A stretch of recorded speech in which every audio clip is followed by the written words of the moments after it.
Greetings historians, welcome to Lore of the Dragon. So, to go along with the theme of the month, at least for some, I'm going to be talking about something I think is one of the more darker parts of the lore of Spyro, at least that I know of. I hadn't entirely thought about it until recently, but there's a location within the Dragon Realms of the Legend of Spyro that I think fits with the theme rather well. Today, we're delving into the ancient grove, seeing what secrets await us and what it could do to those who enter its borders. First, what and where is the ancient grove? Well, I believe Ignitus said it best. Quote, "There is an ancient grove within the forest at the end of the Silver River. It is a secret place untouched by civilization. The waters there are poisonous as well as the creatures who are notified, but you shouldn't encounter any real danger." For a geographical overview, the swamp where Spyro grew up, the temple, and the ancient grove are all near the Silver River. It acts as the lifeblood to most of the land, seeming to be the main river, which I imagine makes it a tempting area to settle, all except at the end, where the ancient grove is. So, why is that? As mentioned, the water there is poisonous, as well as the creatures within. Obviously, that would make it a hostile environment for all those going in, whether they plan to settle or not. Though I imagine it would still be known by many people of the civilized world.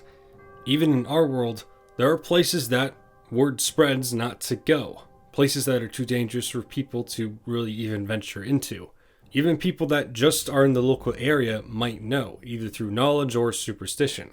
But with the dragons actually being the center of civilization in the world for, I believe, the majority of time, why would it be secret, except to someone like Ignitus? There's another hidden horror within the grove, one that ensnares, one that could provide us with the answers.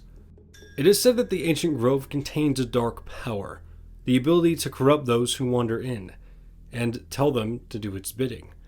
A dark intellect commands all under its spell to protect the ancient grove, from meager insects to creatures that tower over Spyro. There's no date for when this intellect took over the ancient grove, nor a date for when this started to occur. And maybe that's the way the historians of the past wanted it. Given the name, this grove has been around for many years, perhaps even predating the war between the forces of darkness led by Malefor and the dragons and their allies. Whether before or after the last golden age of dragon society, I believe I have a theory as to why it might be considered secret to all except one or more of the guardians, who are some of the most powerful dragons in dragon society, both just by elemental prowess and by social hierarchy. Perhaps the nature of the ancient grove was locked away, only available to those who might need it, mainly to prevent the curious from venturing into it and losing power over their own will. I imagine that this knowledge being public in war or peacetime would cause widespread panic.